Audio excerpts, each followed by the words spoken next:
선녀가 남기고 간 검은고. 금동 마을 북쪽에는 샘골이라는 곳이 있는데 물이 맑고 시원하여 여름이면 하늘의 선녀들이 내려와 목욕을 하고 갔습니다. 처음에는 목욕만 하고 갔던 선녀들이 언제부터인가 마을 북쪽에 있는 옥녀봉에서 검은고를 켜면서 놀았지요. 선녀 가운데 가장 어린 선녀는 영채 선녀였지요. 영채 선녀는 어린데다 검은고도 잘 타서 언니들의 귀여움을 독차지하였습니다. 하지만 어린 나이에 건망증이 있는지 가끔 깜빡하기도 하여 언니들이 선녀를 놀려대기도 하였습니다. 언젠가는 시간 가는 줄 모르고 놀다가 황급히 하늘나라로 돌아가려다 미처 옷가지를 챙기지 못하고 속옷 하나를 빠뜨리고 가는 바람에 난리가 나기도 하였습니다. 금동 마을은 항상 책 읽는 소리가 끊이지 않았습니다. 조그만 시골 마을인데도 심심치 않게 과거에 급제하여 다른 마을 사람들의 부러움이 대상이 되기도 하였고 어떤 이들은 금동 마을의 길을 받기 위하여 아예 이사를 오기도 하였습니다. 글 공부를 하던 선비 가운데 한시성을 가진 선비가 있었지요. 어려서부터 신동 소리를 들었던 데다 집안 대부분이 과거에 급제한지라 그 역시 과거 급제는 따놓은 당상이라는 말까지 나올 정도였습니다. 그러던 어느 날 글 공부에 지친 선비가 마을 근처를 산책하다가 자신도 모르게 샘골 근처에 이르렀습니다. 그런데 멀리서 하얀 무언가가 나풀거리고 있었지요. 초저녁인지라 어슴풀에 보이는 것이 무섭기도 하였지만 호기심에 가까이 다가가 보니 여자 속옷이었습니다. 선비 체면에 그것을 취한다는 것이 부끄러운 일이었지만 누가 볼까 두리번거리던 선비는 마치 귀신에 울린 듯 이내 그 속옷을 품에 넣고 말았지요. 그날 이후 선비는 글 공부는 뒷전인 채 오로지 속옷의 주인을 그리며 멍하니 하늘만 쳐다보고 있었습니다. 그러던 어느 날 그날도 속옷의 주인을 그리며 이리저리 거닐던 선비가 홀린 듯 옥녀봉 근처로 다가갔지요. 그런데 어디선가 여인들의 웃음소리가 선비의 귓전을 두드렸습니다. 소리가 나는 곳 가까이 다가가 보니 선녀들이 놀고 있었지요. 그러다 선녀들 가운데 한 명이 선비와 눈이 마주쳤습니다. 영채 선녀였지요. 그런데 영채 선녀는 물론이고 다른 선녀들도 선비를 보고 경계하는 기색이 없었습니다. 사람들의 눈에는 자신들이 보이지 않기 때문이었지요. 그래서 선비를 앞에 두고 선녀들은 자신들끼리 우스갯소리를 나누기도 하고 덜어는 입에 담기 힘든 소리마저 하며 깔깔거렸습니다. 그런 선녀들이 너무나도 이상해 선비는 눈이 휘둥그레졌지요. 그때서야 선녀들은 선비가 자신들을 알아차린 것을 알고 서둘러 온 매무새를 가다듬었습니다. 특히 영채 선녀는 볼이 홍당무처럼 빨개졌지요. 왠지 모를 부끄러움이 앞섰기 때문입니다. 맏 언니가 서둘러 일행을 다그쳐 하늘나라로 올라갔지요. 사람들에게 자신들의 행적을 들킨 것을 알면 옥황상제께 크게 혼이 나기 때문이었습니다. 선비의 눈에 선녀들이 보인 이유는 선비가 영채 선녀의 속옷을 품에 가지고 있었기 때문이지요. 영채 선녀는 언니의 손에 이끌려 하늘로 올라가면서도 연신 선비를 돌아보고 또 돌아보았습니다. 선비는 영채 선녀에게 다음 보름에 만나자고 말을 건네었지요. 그러고는 선녀가 점으로 보일 때까지 눈을 떼지 못하였습니다. 이야기한 보름이 다가오자 영채 선녀는 안달이 났습니다. 만류하는 언니들을 눈물로 설득한 뒤 몰래 옥녀봉으로 내려왔지요. 그러나 아무리 기다려도 선비가 나타나지 않았습니다. 한참을 기다려도 선비가 나타나지 않자 선녀는 눈물을 떨구었지요. 그러다 눈물을 훔치고는 아끼던 검은고를 놓아둔 채 하늘로 올랐습니다. 돌아보고 또 돌아보았지만 선비는 보이지 않았지요. 영채 선녀를 만날 생각에 선비는 전날 밤 뜬 눈으로 지샜습니다. 그런데 다음 날 선비의 어머니가 갑자기 쓰러지셨지요. 원인을 알지 못해 안절부절하고 있는데 동네 어르신들이 읍내에 용하다는 의원을 일러 주었습니다. 의원을 데리러 갔다 오기에는 시간이 빠듯하였지요. 선녀와 약속한 시각이 다가오고 있었기 때문입니다. 하지만 선비는 어머니를 살리기 위해 어쩔 수 없이 의원을 모시러 다녀왔지요. 어떻게 다녀왔는지 정신이 없을 정도였지만 어머니가 위급한 상황에서 벗어나자 선비는 한달음에 옥녀봉으로 뛰어갔지요. 그러나 이미 선녀는 없었습니다. 영채 선녀를 목 놓아 불렀지만 대답이 없었지요. 한참을 고개를 들고 하늘을 쳐다보던 선비가 돌연 고개를 떨구었습니다. 그런데 그때 그의 눈에 검은 고가 들어왔지요. 영채 선녀가 타던 검은 고였습니다. 경황이 없어서 선녀가 놓고 간 것인지 아니면 일부러 놓고 간 것인지는 알 수 없지만 아무튼 영채 선녀의 검은 고임은 틀림없었지요. 그날 이후 선비는 영채 선녀를 그리며 옥녀봉에 올라 선녀의 검은 고를 타기 시작하였습니다. 과거는 뒷전이고 검은 고만 타는 선비가 딱하였지만 마을 사람 누구도 말릴 생각을 하지 못하였지요. 선비의 눈빛이 너무도 결연하였기 때문입니다.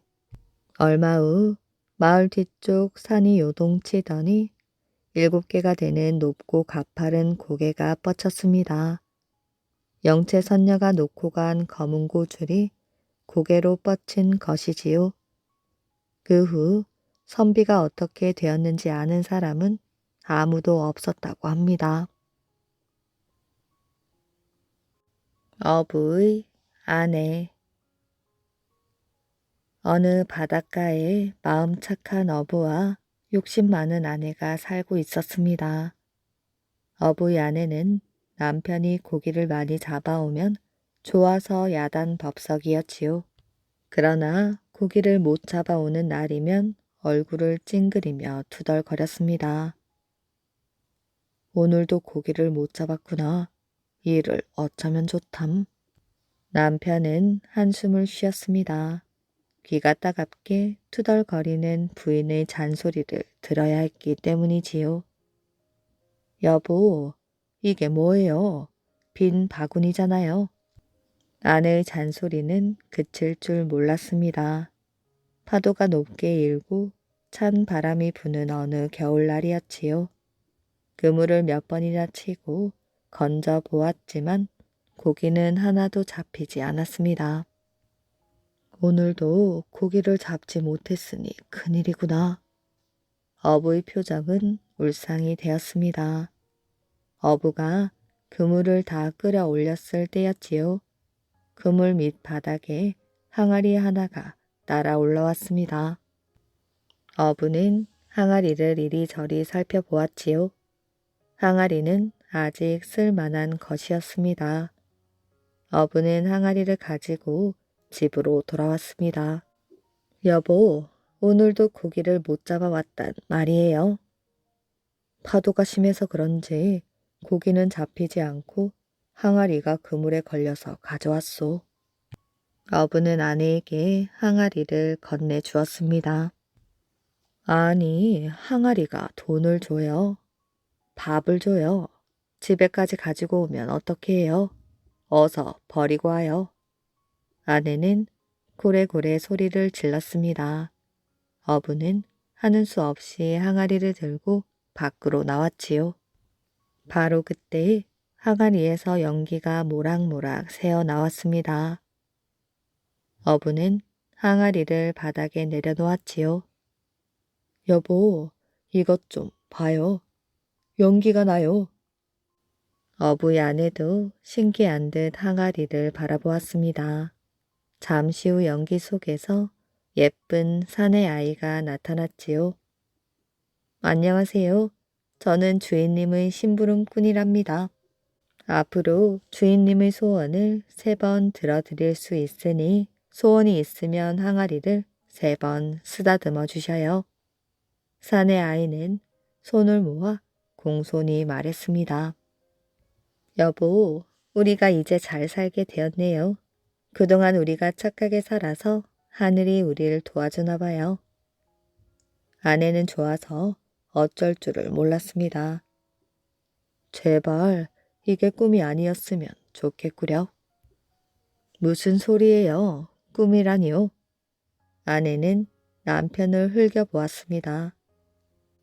저 도련님, 저희에게 저녁밥 지을 쌀을 좀 주셔요.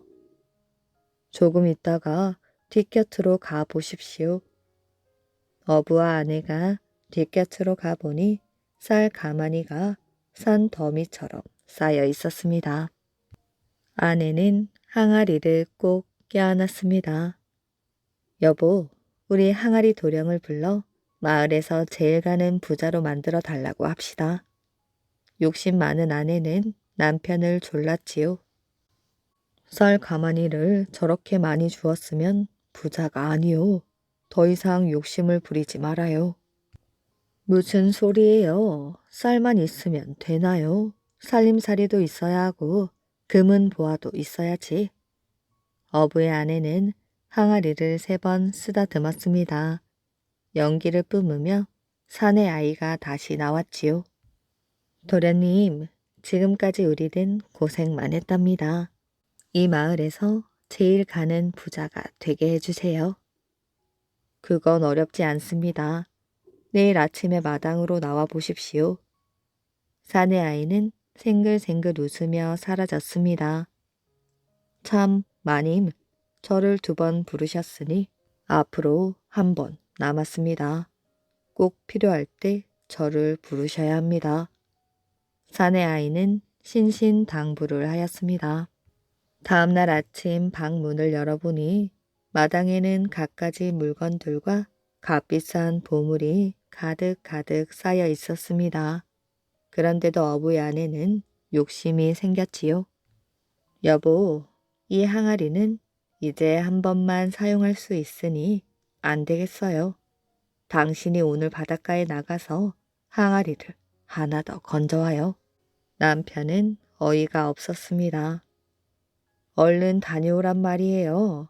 하나만 더 있으면 우린 세상에서 제일 가는 부자가 된다니까요. 어부는 아내의 성화에 못 이겨 그물을 들고 나갔습니다. 아내는 방 안에서 덩실덩실 춤을 추더니 갑자기 시무룩해졌지요. 부잣집 마님은 얼굴도 예쁘고 주름도 없는데 내 얼굴은 이게 뭐람? 아내는 자신의 얼굴이 마음에 들지 않았습니다. 옳지, 마지막 소원이 남았구나. 천하의 제일 가는 미인이 되게 해달라고 해야겠다. 아내는 어깨를 으쓱하며 항아리를 3번 쓰다듬었습니다. 이번에도 연기 속에서 사내 아이가 나왔지요. 이번이 마지막입니다. 무슨 소원이 있으십니까? 도련님, 내 얼굴을 세상에서 제일 가는 미인으로 만들어주세요. 예, 소원대로 해드리겠습니다. 잠시 후 어부의 아내는 거울 앞에 앉았습니다. 아내의 얼굴은 정말로 아름답게 변하였지요. 신바람이 난 어부의 아내는 새 옷으로 갈아입고 남편을 기다렸습니다. 이렇게 아름다운 얼굴로 내가 왜 째째한 어부와 산단 말이야? 새 항아리를 가져오면 왕비가 되게 해달라고 해야겠다. 아내는 중얼거리며 거울을 들여다보았습니다. 그러자 갑자기 번쩍번쩍 빛나던 살림살이도 집도 재물도 모두 사라져버리고 말았지요. 아름다웠던 자신의 얼굴도 다시 원래대로 되었습니다. 내가 욕심을 너무 많이 부렸구나. 아내는 땅바닥에 주저앉아 엉엉 울었습니다. 한편 어부는 독살스런 아내의 얼굴을 떠올리며 항아리가 걸리기만을 기다리고 있었습니다. 그때 갑자기 파도가 심해지더니 거북이 한 마리가 나타났지요. 거북이는 등을 돌려 타라는 신용을 하였습니다. 어부는 거북이 등에 올라탔지요. 거북이는 어부를 태우고 물속을 헤엄쳐 용궁으로 데려갔습니다. 용왕은 어부를 공주와 결혼시켰지요. 그리고 욕심 많은 어부의 아내는 모든 것을 다 잃고 가난하게 살다가 죽었다고 합니다. 허공에서 나는 소리. 옛날 충청도 한산 땅에 이경류라는 선비가 있었습니다. 이경류는 임진왜란 때 관가에서 의병을 징집하였는데 이름이 잘못 적혀 형 대신 의병으로 뽑혀가게 되었지요. 그런 사실을 안 형이 잘못 적힌 것이 분명한 이상 네가 갈 게 아니라 내가 가야 마땅하다 라고 말하였지요. 그러나 이경류는 제 이름이 적혔으니 잘잘못에 앞서 제가 가야 옳습니다 하고 도무지 뜻을 굽히지 않았습니다. 이리하여 이경류는 젊은 아인과 함께 경상도 땅에서 벌어진 싸움터로 달려갔지요. 그런데 그가 가담했던 관군은 첫 번째 싸움에 크게 패하여 상주 땅까지 후퇴하게 되었습니다. 하지만 두 번째 싸움은 전보다 더한 참패였지요.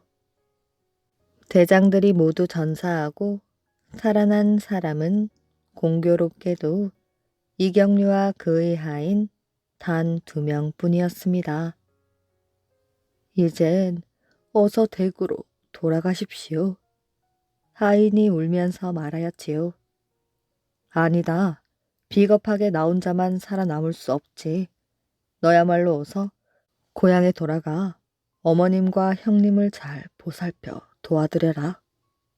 하고 편지 한 장을 써 주었습니다. 그래도 아이는 서방님을 이곳에 계시게 할 수 없습니다. 저 역시 한 목숨 걸고 끝까지 싸우겠습니다. 하고 꿋꿋이 말하였지요. 이경류는 무척 감동하였습니다. 그럼 너의 말대로 할 것이니 우선 어디든 가서 먹을 것이나 구해오너라. 하인은 그제야 안심하고 음식을 얻으러 마을 쪽으로 뛰어갔습니다.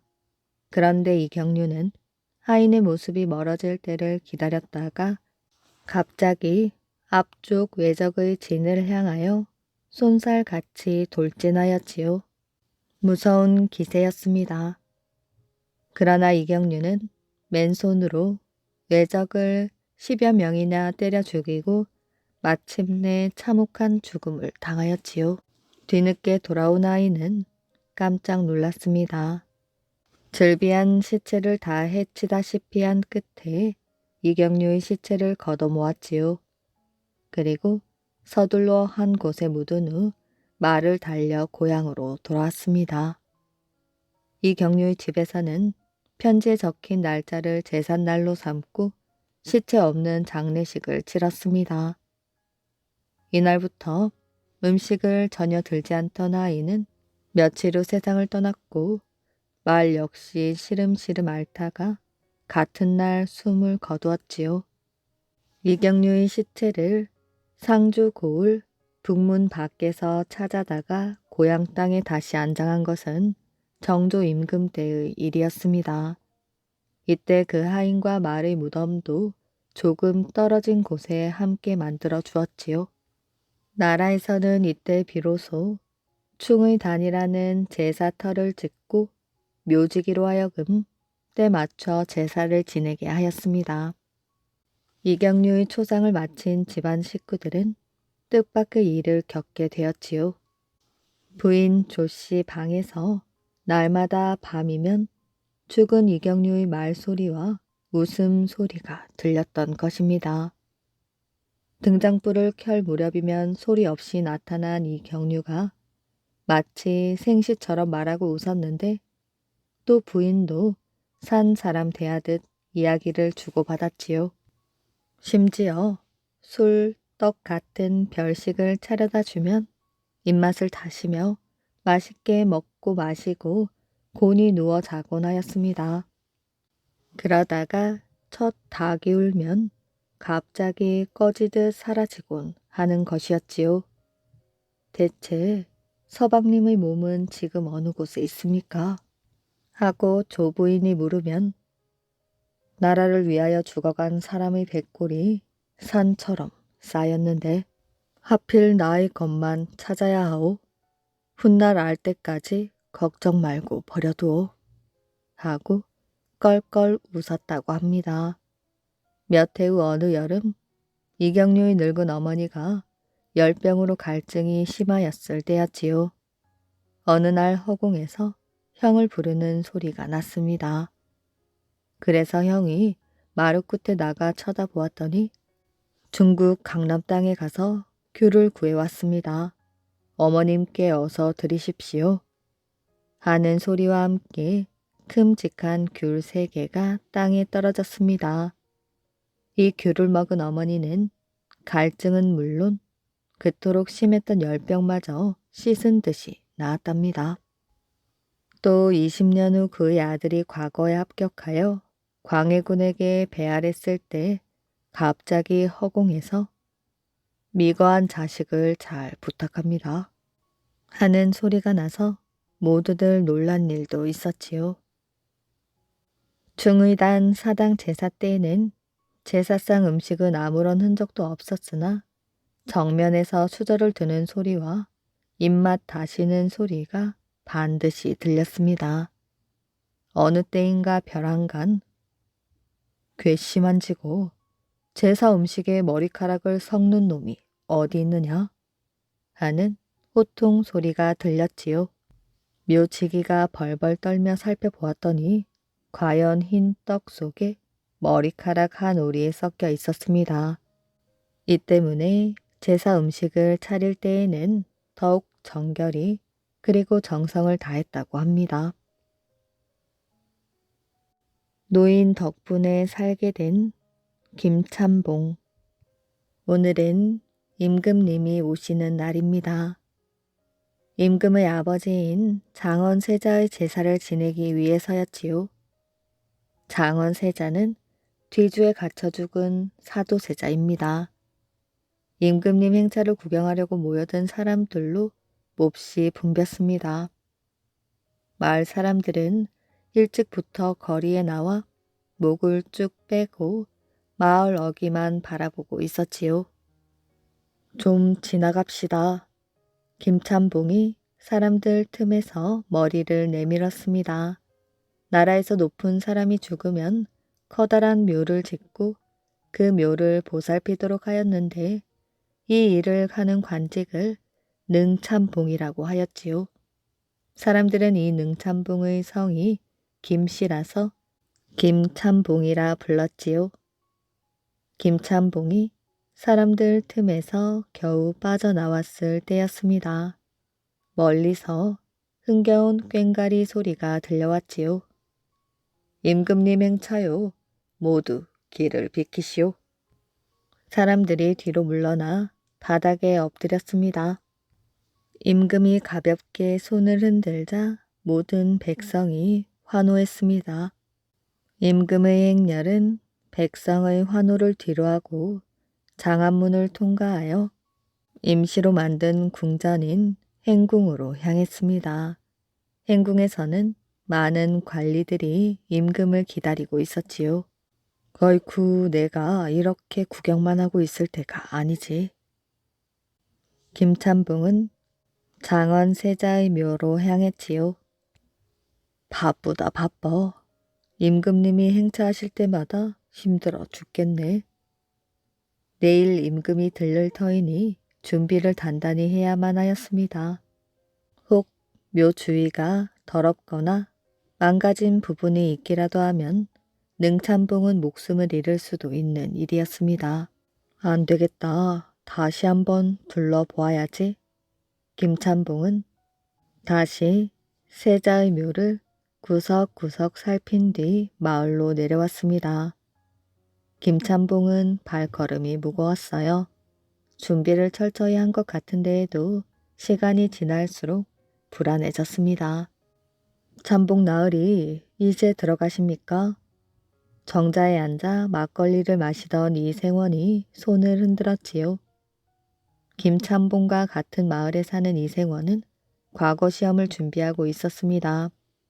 마침 목이 칼칼했던 김찬봉은 정자에 올라 이생원이 건네는 막걸리를 단숨에 들이켰습니다. 동네가 시끄러워 책을 읽을 수가 없어요. 한두 번 오는 것도 아닌데 말이죠.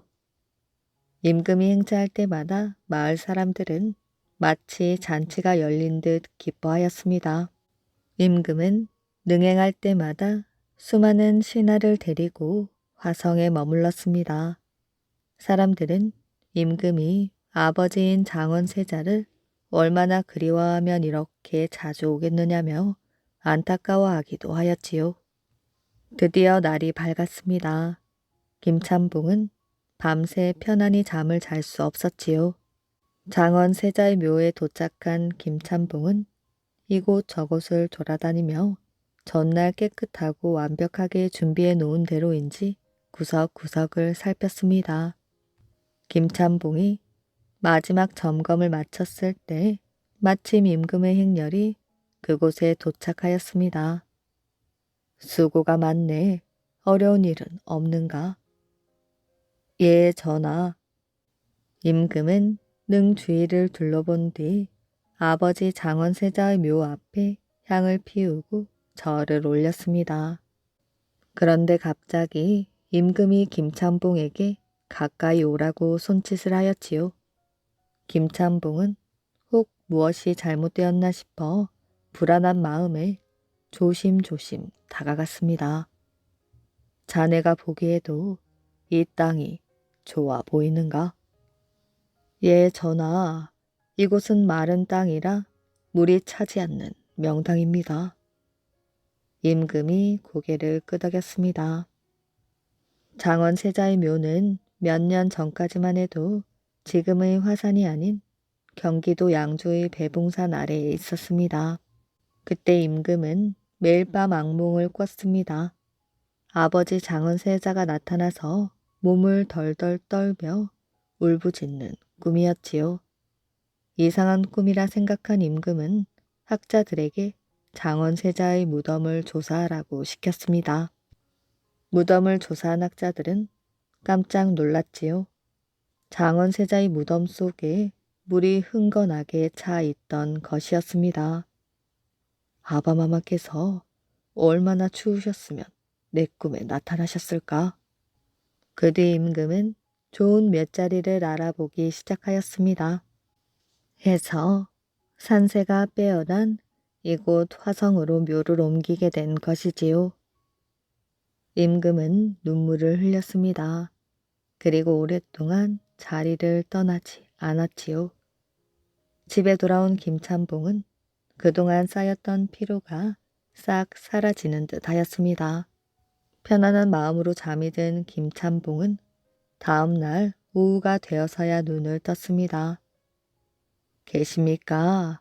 아무도 안 계십니까? 김찬봉이 밖으로 나가자 삿갓을 눌러 쓴 노인이 금방이라도 쓰러질 것 같은 모습으로 서 있었지요. 누구시오? 지나가던 길인데 다리를 다쳐 움직일 수가 없소. 하루만 신세를 져도 되겠소. 김찬봉은 모르는 사람을 집 안으로 들이는 것이 마음에 걸렸지만 쓰러질 듯한 노인을 그냥 보낼 수는 없었습니다. 가족도 없이 혼자 살고 있던 김찬봉은 손수 밥을 지어 노인에게 가져다 주었지요. 노인은 며칠을 굶은 사람처럼 허겁지겁 맛있게 먹었습니다. 그때 노인의 찢어진 옷을 본 김찬봉은 벽에 걸어두었던 자기 옷을 노인에게 주었습니다. 그리고 다친 노인의 다리에 약초도 발라주었지요. 노인은 김찬봉이 준 깨끗한 옷으로 갈아입은 뒤 금세 잠이 들었습니다. 다음 날 아침 김찬봉이 묘를 돌아보고 집에 와 보니 노인은 떠날 채비를 하고 있었습니다. 잘 쉬었소. 이 신세를 어떻게 갚아야 할지 모르겠소. 노인이 김찬봉의 손을 꼭 잡으며 말하였지요. 내가 앞일을 볼 줄 아는 재주가 있는데 말해도 될지 모르겠네. 3일 뒤 비가 부슬부슬 내릴게요. 비바람이 세차게 불면 나라님 산소에 가서 도포를 덮어두고 누워 있으시오. 노인의 말에 김찬봉은 콧방귀를 뀌었습니다. 갑자기 나라님 산소에 가서 누워 있으라니 정신이 나간 노인이라는 생각에 잘 대해준 것이 후회되기까지 하였지요. 김찬봉은 노인을 얼른 내보내고 문을 쾅 닫았습니다. 3일 뒤요. 안 그러면 당신은 죽소. 김찬봉은 그 말을 듣자 너무나 화가 나서 문을 휙 열었습니다. 그러나 노인은 이미 사라진 뒤였지요. 김찬봉은 방에 누워 노인이 한 말을 곰곰이 생각해 보았습니다. 나라님의 산소라면 내가 돌보는 장원세자의 능을 말하는 건가? 3일 뒤면 임금님은 벌써 한양에 가시고 안 계실 텐데 김찬봉은 정신 나간 노인의 말이라고 생각하였지요. 어느새 3일이 훌쩍 지났습니다. 김찬봉의 예상과는 달리 임금은 여전히 행궁에 머물렀습니다. 밤 늦게까지 책을 읽던 임금이 내관을 불렀습니다. 한양으로 돌아갈 준비는 다 되었느냐? 예, 전하. 내일은 꼭 가셔야 합니다. 임금은 읽던 책을 덮고 자리에 누웠습니다. 그리고 막 눈을 감을 때였지요. 갑자기 천둥치는 소리가 들렸습니다. 비가 부슬부슬 내리고 있었지요. 임금은 아버지가 잠들어 있는 묘를 바라보며 한숨을 내쉬었습니다. 다시 자리에 누웠지만 잠이 오질 않았지요. 빗줄기는 점점 거세지고 천둥 소리도 잦았습니다. 아무 일도 없겠지. 또 묘에 물이 차면 어찌한단 말인가? 임금은 도저히 가만히 있을 수 없었습니다. 아버지 묘로 가야겠다. 당장 채비를 하라. 임금은 쏟아지는 비를 맞으며 소리를 쳤습니다. 아니되옵니다. 건강도 좋지 않으신데 비를 맞으면 위험하오니 어서 비를 피하옵소서. 내 아비는 지금 홀로 비를 맞고 계시는데 아들인 나는 편히 잠을 자란 말이냐. 아바마마의 능에 무슨 일이라도 생기면 어쩌란 말이냐. 전하, 능 참봉이 잘 지키고 있을 터이니 걱정하지 마십시오. 그래, 능참봉이 있었지. 당장 능참봉의 집에 가보아라. 만일 그자가 집에서 편안히 잠을 자고 있다면 그 놈을 절대 용서하지 않겠다. 그 시각 임금의 불효령이 떨어진지도 모르는 김참봉은 이생원과 막걸리를 마시고 집으로 돌아가는 중이었습니다. 천둥이 치는 걸 보니 비가 오려나. 김참봉은 콧노래를 부르며 방으로 들어가 방바닥에 벌러덩 누웠습니다. 그러고는 금세 잠이 들었지요. 으악!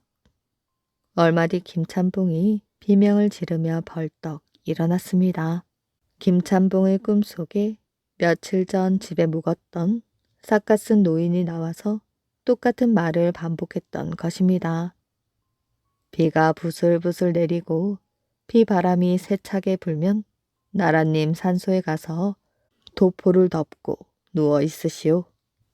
김찬봉은 노인의 한 말을 생각하며 물을 벌컥벌컥 들이켰습니다. 가만히 있자.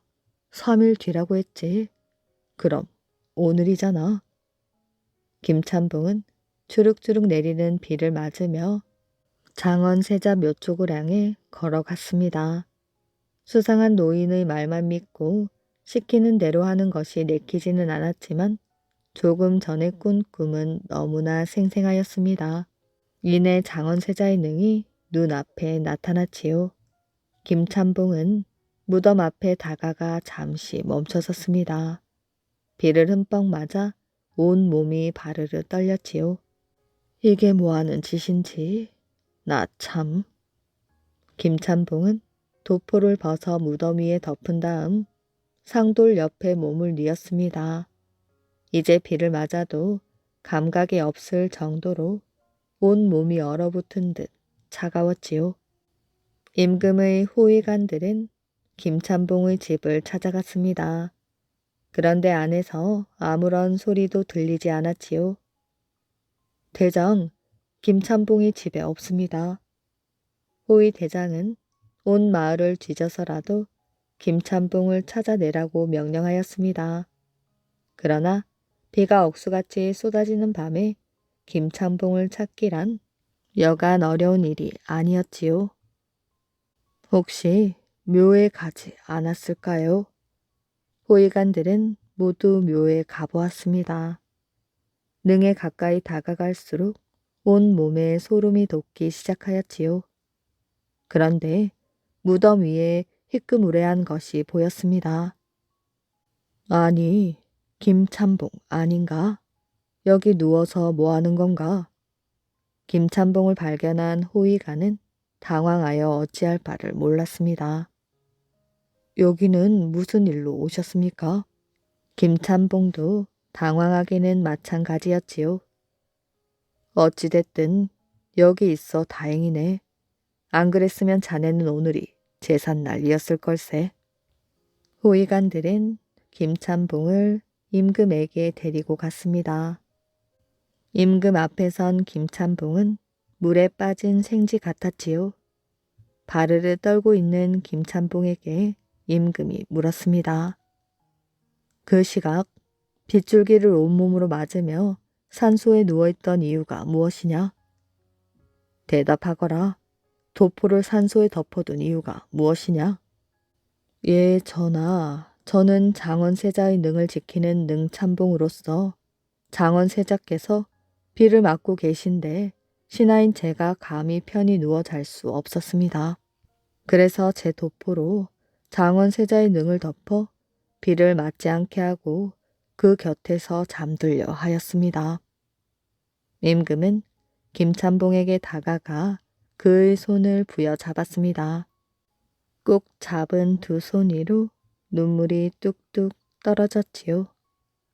임금은 자신도 하지 못한 효를 하급 관리인 능찬봉이 대신 해준 것만 같아 고마운 마음이 들었습니다. 임금은 내일 다시 화성으로 오라는 말을 하고는 김찬봉을 집으로 돌려보냈지요. 집으로 돌아가는 내내 김찬봉은 다리가 후들거려 잘 걷지도 못했습니다. 만일 노인의 말을 듣지 않고 집에 있었다면 어떻게 되었을까요? 상상만 하여도 끔찍했습니다. 다음날 김찬봉은 행궁으로 임금을 찾아갔습니다. 내가 또 언제 올지 모르니 가기 전 용주사에 들러 아바마마께 인사를 올리고 가려 한다. 네가 같이 가주겠느냐? 임금과 김찬봉은 용주사에서 제사를 지내고 절을 올렸습니다. 이것을 받거라. 임금은 김찬봉에게 관복 한 벌을 건네었지요. 이것이 무엇이옵니까, 전하? 네 충심에 감동하여 너를 수원유수로 명하노라. 유수란 수도 이외의 지역을 관리하는 벼슬이었지요. 김찬봉은 갑자기 내려진 벼슬에 감격하여 관복을 꼭 껴안고 눈물을 흘렸습니다. 그리고 앞으로 화성과 장원세자의 묘를 더욱 소중히 돌보겠다고 다짐하였지요. 극락으로 간 노인. 두 젊은이가 앞 뒷집에 살았습니다. 두 젊은이는 허리 굽은 노인들을 볼 때마다 남의 일 같았지요. 그러나 어느새 두 젊은이도 허리 굽은 노인이 되고 말았습니다. 자네도 많이 늙었구려. 그러게 말이야. 언제 늙나 했더니.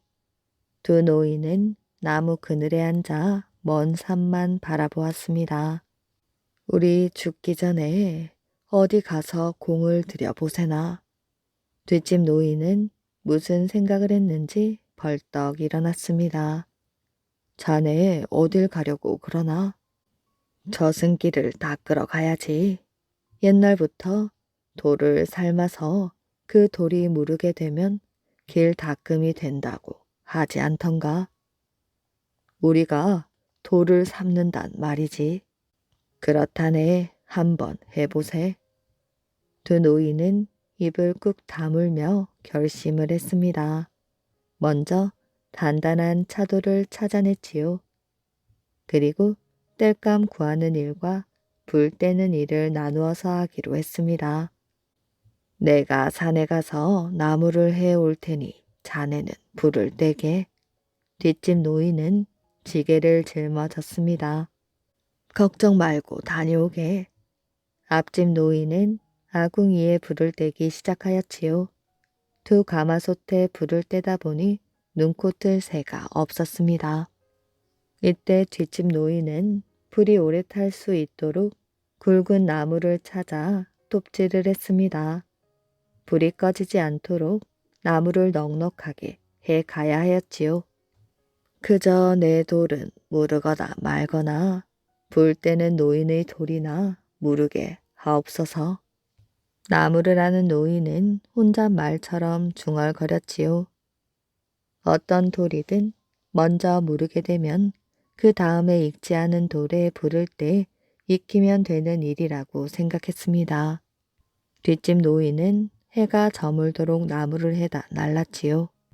그저 내 돌은 무르거나 말거나 불 때는 노인의 돌이나 익게 하소서.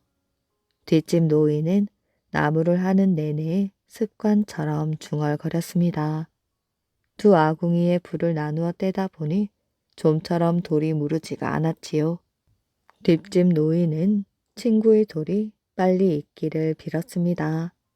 한편 불을 떼던 앞집 노인은 뒷집 노인과 달랐지요.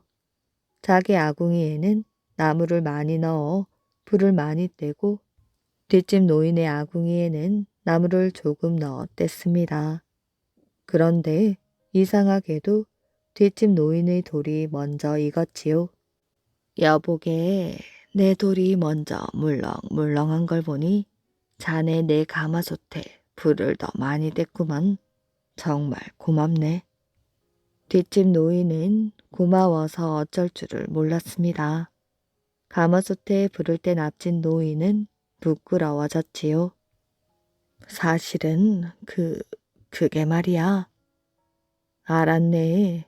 자네처럼 좋은 친구는 없을 걸세. 어느 돌이든 하나는 익었으니 우리 둘 다 극락으로 갈 수 있을 걸세. 두 사람은 모든 걸 정리하고 길을 떠났습니다. 길을 가다 보니 갓을 쓴 중이 연부를 외우고 있었지요. 여보게, 저기가 극락으로 가는 길인가? 저 사람에게 물어보세. 두 노인은 갓을 쓴 중에게 다가갔지요. 여보시오, 이쪽이 극락 가는 길이요. 어서들 오게. 당신들이 오기를 기다리고 있었네. 그리고 저 뒤에 있는 영감은 이리 다가오게.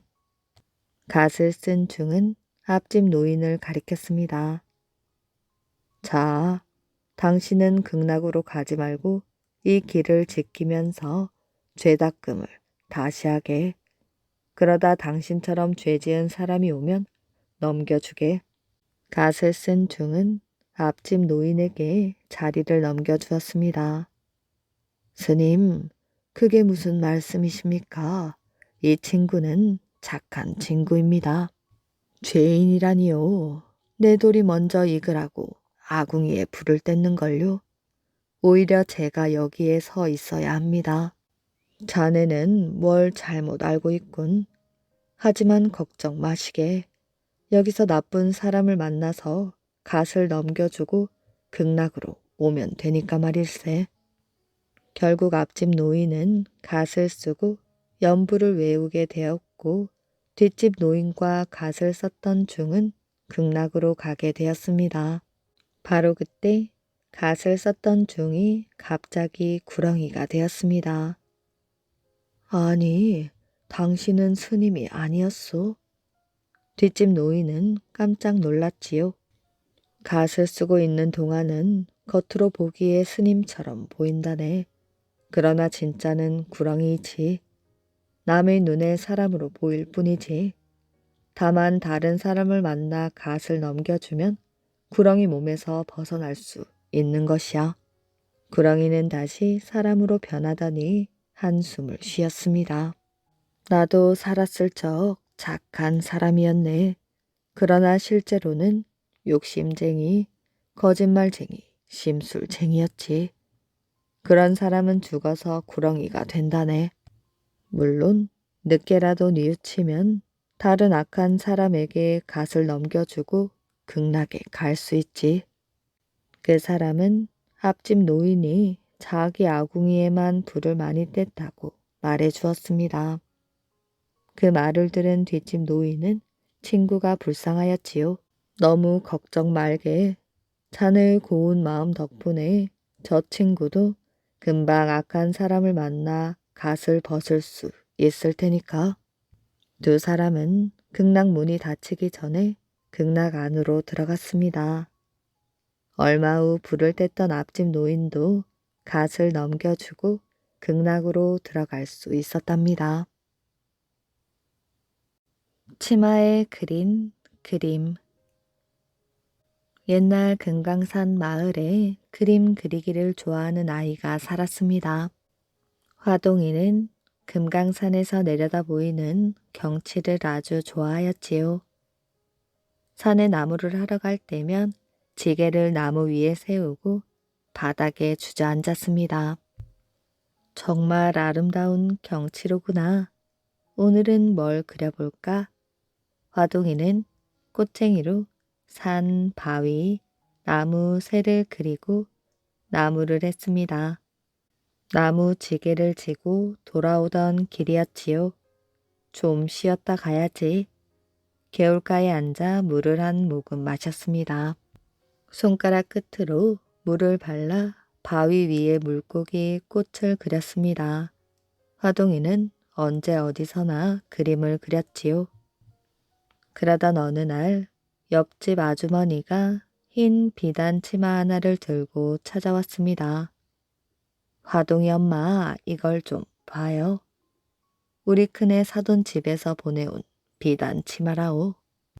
이웃집 아주머니는 방 바닥에 비단 치마를 펴놓고 자랑을 했습니다. 어디 좀 자세히 봅시다. 눈이 어두웠던 어머니는 비단 치마를 들고 햇빛이 비치는 곳으로 갔습니다. 그때 아이고 이를 어쩌나.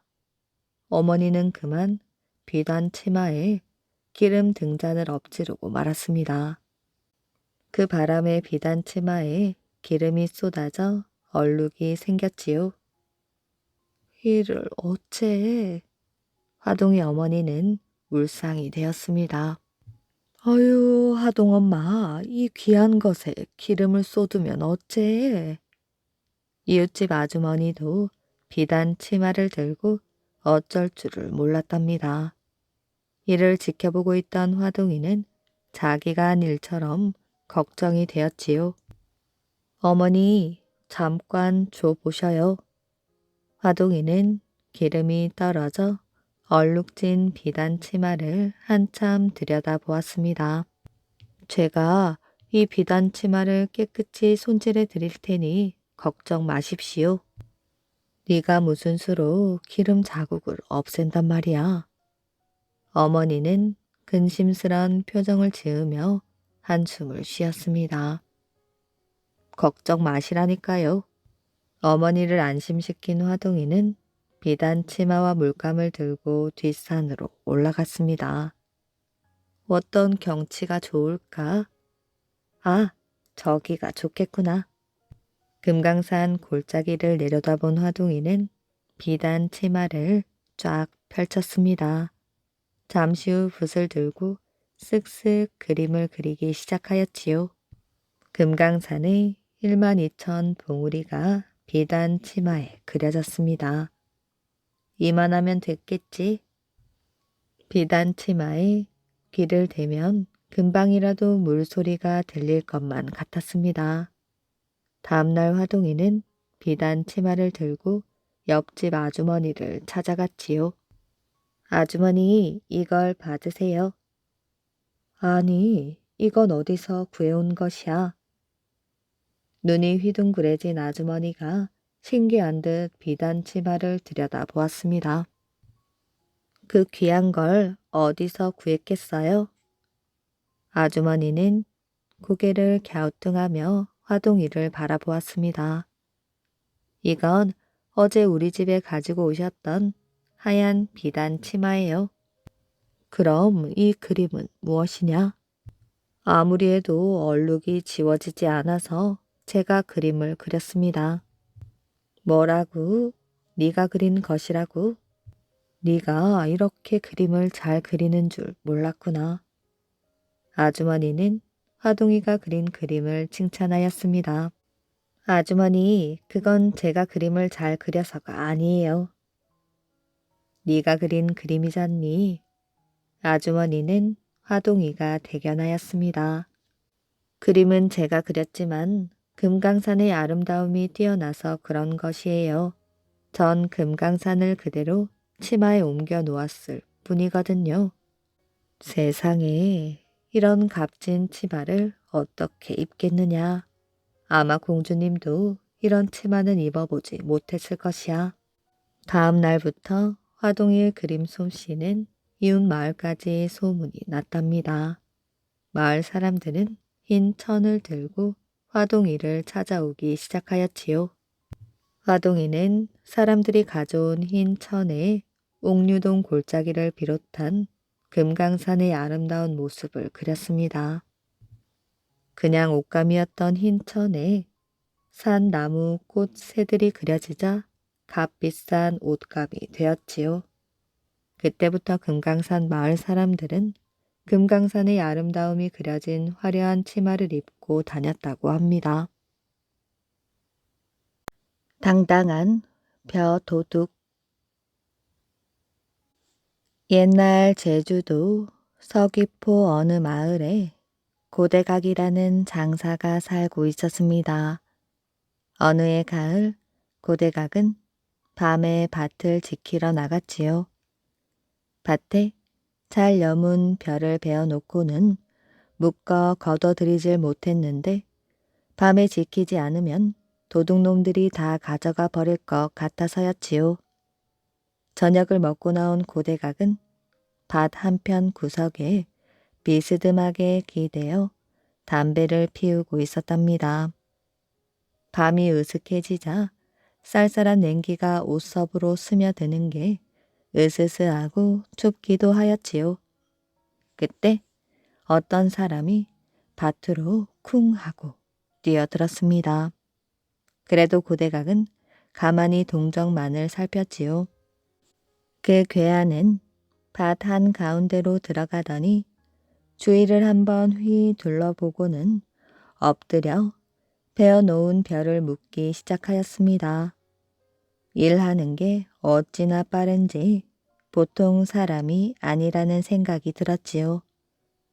고대각도 소리를 치고 싶었지만 하는 거동이 너무나 당당하고 대담하여 좀 두고 보기로 하였습니다. 그 사람은 어느 사이에 밭 가운데 있는 별을 한 반쯤 묶어서는 한 가운데로 모아놓고 짐을 꾸리기 시작하였지요. 짐 꾸리는 솜씨 또한 보통이 아니었습니다. 그래도 고대각은 그냥 두었지요. 그가 벼 묶음을 산처럼 쌓아 등에 짊어지고 일어나자 밭이 휑하니 비는 듯한 느낌이 들었습니다. 고대각은 그의 뒤를 몰래 따라가 보았지요. 벼값을 톡톡히 받아내고야 말리라 하고 생각을 하였습니다. 날이 환하게 밝자 그 벼를 가져간 사람과 단 둘이 만났지요. 왜 남의 곡식을 말도 없이 가져갔소?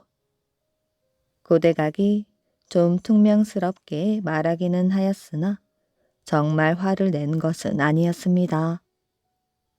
곡식이 떨어져서 굶게 되었는데 당신 내가 부자란 말을 들었소. 구워달라고 해봤자 구워줄 것 같지는 않아서 내가 한 짐 가져왔소. 나중에 틀림없이 갚을 터이니 그리하시오. 그 사람은 미안한 기색이 하나도 없이 아주 당당하게 자기의 심정을 말하는 것이었습니다.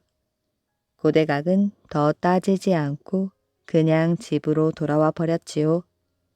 몇 년 후 그 벼를 가져간 사람에게서 벼값을 받아가라는 기별이 왔습니다. 그는 육지와 쌀 장사를 하는 사람이었는데 이번에 장사가 잘 되어서 쌀을 한 배 싣고 왔으니 와서 받아가라는 것이었습니다. 고대각은 때를 맞추어 갔지요. 쌀을 가득 실은 그 사람의 배는 갯가에 있었습니다. 오랜만입니다. 전에는 신뢰가 많았습니다. 오늘 갚을 터이니 저 배에 올라가서 가져갈 만큼 가져가시오. 전에는 내가 볕단으로 한 짐 져왔으나 이번에는 당신이 쌀로 한 짐 져가시오. 걔는 배를 가리키며 고대각에게 마음대로 가져가라고 말을 하였습니다. 고대각은 아무 말 없이 배 위로 올라갔지요. 그러고는 차근차근 쌀 가마니들을 포개 놓고 세워 놓고 하면서 짐을 꾸렸습니다. 그러다 보니 배 안에 있는 쌀 가마니들이 고대각에게는 한 짐밖에 되질 않았지요. 고대각은 배 안에 있는 쌀을 몽땅 한 짐에 지고 나오면서 더 가져가려고 해도 쌀이 없어 이것밖에 못 가져갑니다. 하고 한마디 하였습니다. 그를 바라보고 있던 사람은 가슴이 뜨끔하였지요. 그날 밤 자기가 너무 당돌하게 그 집 벼를 지고 온 게 미안하였습니다. 저 힘에 한 번 싸움이라도 붙었다면 어떻게 되었을까 생각하니 온 몸이 오싹하였지요. 쌀값은 제대로 갚는군. 그 사람은 혼자 이렇게 중얼거렸습니다. 오늘의 이야기는 여기까지입니다. 이야기 재밌게 잘 들으셨나요? 오늘도 편안한 밤 되시길 바랍니다.